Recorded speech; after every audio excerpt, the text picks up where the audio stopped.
Un buen ecumenismo. Una enseñanza del obispo Irenei de Londres y Europa Occidental, Rocor, en el nombre del Padre y del Hijo y del Espíritu Santo.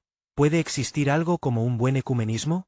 Me gustaría reflexionar hoy, aunque sea por un breve tiempo, sobre esta pregunta, que podría sonar un poco extraña dependiendo del trasfondo cultural y social de cada uno. En nuestra generación moderna, ciertamente el ecumenismo, como el proyecto de diálogo y cooperación entre cristianos, generalmente se considera algo positivo. Sin embargo, como siempre, necesitamos mirar esto con ojos ortodoxos y entenderlo desde la posición de la Iglesia. Y es precisamente ahí donde se debe hacer la primera observación. Como cristianos ortodoxos, confesamos cada vez que abrimos la boca para proclamar el credo que hay una sola Iglesia santa, católica y apostólica. La Iglesia es singular y única, así como Cristo es singular y único, porque la Iglesia es su cuerpo manifestado en este mundo. La Iglesia es inmutable e, importantemente, indivisible, porque Cristo es inmutable e indivisible. La Iglesia debe ser una. La Iglesia no puede dividirse en partidos en conflicto entre sí, de la misma manera que Cristo no puede dividirse en partes en conflicto consigo mismo. No, la Iglesia es una, y esta unidad, esta singularidad, es concreta. No es efímera, no es una idea, no es un ideal. Es una realidad del único cuerpo de Cristo manifestado en este mundo. Y debemos tomar en concierto con esa realidad de unidad esa segunda parte. En este mundo, la Iglesia no es una idea intelectual, no es una esperanza o una aspiración, no es una teología colectiva o una ideología colectiva para grupos de ideas afines o creencias afines. La Iglesia es una realidad concreta y encarnada. Ella existe en este mundo de la manera que Dios mismo la estableció en su vida encarnada. Ella es la realidad concreta de sus apóstoles y sus obispos, sus sacerdotes, sus diáconos y sus fieles, unidos sacramentalmente en el único cuerpo de la única Iglesia. Así que cuando confesamos como cristianos ortodoxos esa única Iglesia santa, católica y apostólica, no estamos confesando una idea genérica a la que múltiples organismos diferentes podrían suscribirse. Estamos confesando una realidad concreta, celestial y terrenal. Ahora, algunos podrían decir que una institución de hombres en esta tierra no es lo mismo que la realidad divina de la Iglesia, pero hagamos a un lado de una vez por todas esta crítica. La Iglesia no es una institución hecha por el hombre. Es la realidad singular hecha por el Dios hombre Cristo mismo. Está compuesta por hombres y mujeres, las criaturas carnales de esta vida humana. Somos nosotros quienes estamos en la Iglesia, pero no somos los creadores de la Iglesia, ni lo fueron los apóstoles, ni ninguno de los santos ha creado la Iglesia. La Iglesia es la propia vida de Dios otorgada a nosotros en la manera de su dirección. No debe identificarse con quien quiera que desee reclamar ser la Iglesia. Debe identificarse únicamente y exclusivamente con aquello que Cristo mismo formó y dijo, «Esta es mi Iglesia». Este es el punto de partida para nosotros.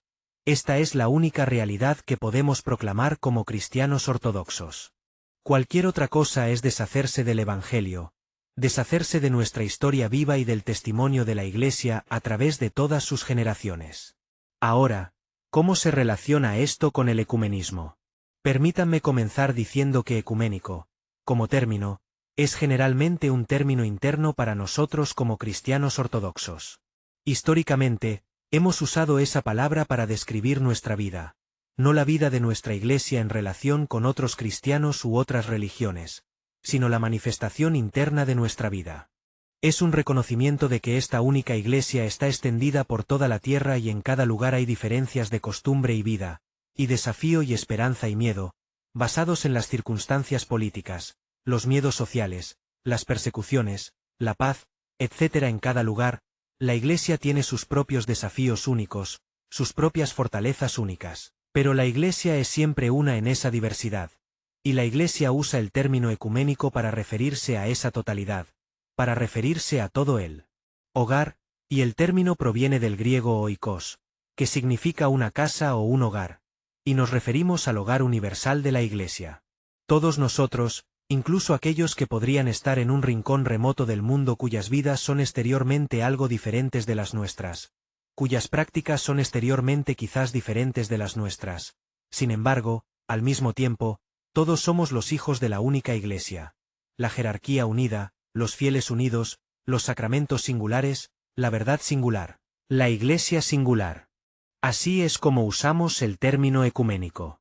Pero en los siglos más recientes, y ciertamente sobre todo en los siglos XIX y XX y ahora bien entrado el siglo XXI, ese término raíz se ha convertido en un ismo que ha tomado una vida muy diferente.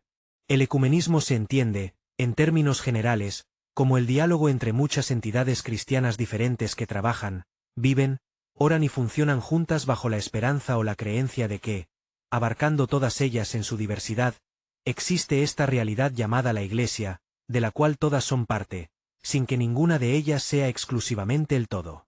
Esta es la naturaleza del diálogo ecuménico que encontramos en los consejos formados para estos propósitos en todo el mundo, local e internacionalmente, y así sucesivamente. Pero esto es algo con lo que un cristiano ortodoxo simplemente nunca puede estar de acuerdo.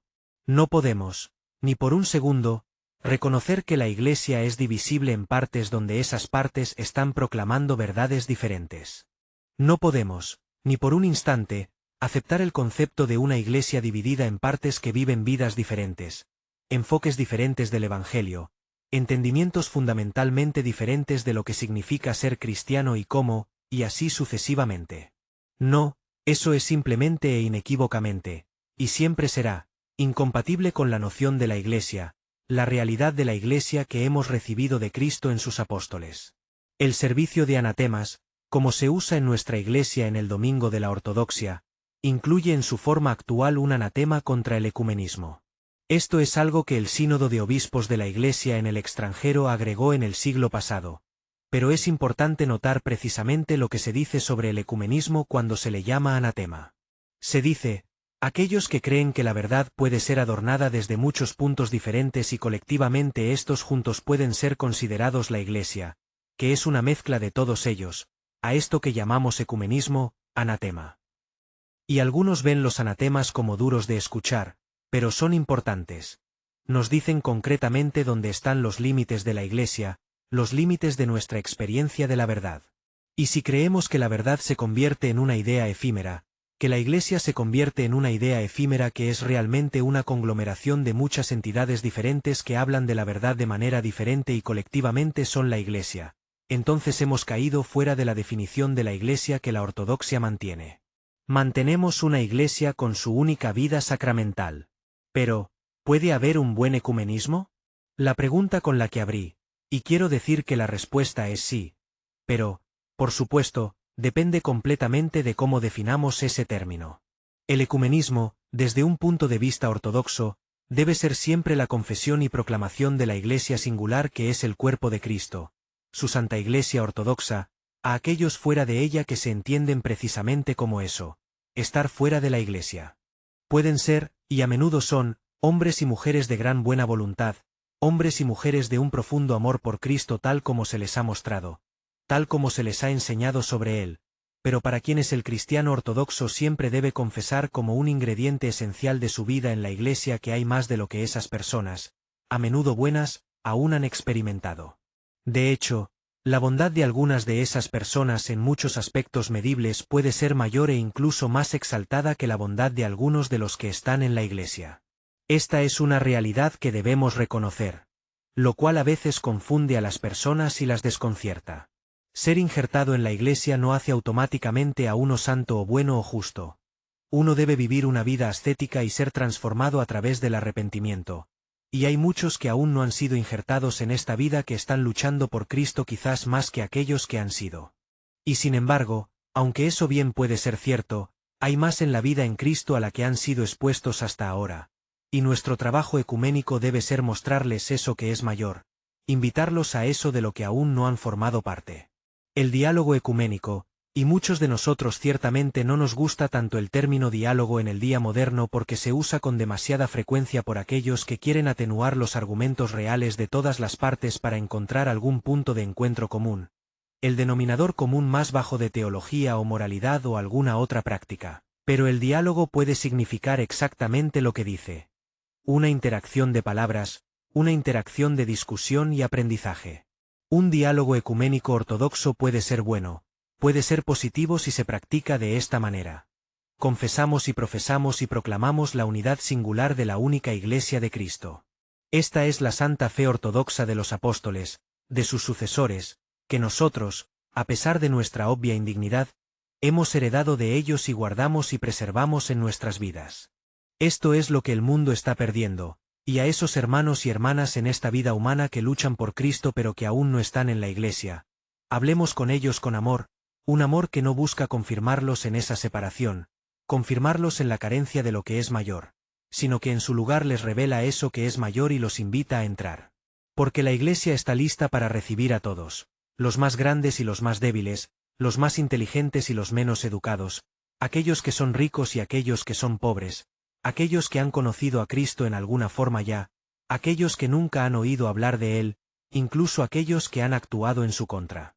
A través de las puertas del arrepentimiento, todos están invitados a entrar, y la Iglesia está lista para injertar en su cuerpo, para unir a Cristo mismo plena y completamente a todo el mundo, si están listos, y podemos ayudarlos en esto. El diálogo ecuménico en este sentido es una obra misionera, no es una dilución de nuestra fe, es la inyección de la verdad de nuestra fe en el mundo que nos rodea.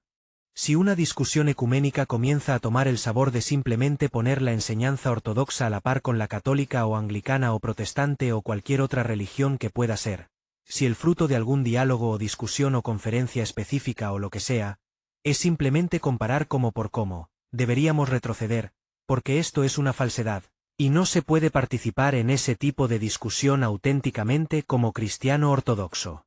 Estás, por definición, diluyendo las enseñanzas de la Iglesia, negando las enseñanzas de la Iglesia al reconocer que pueden ser sostenidas como iguales con cualquier otra.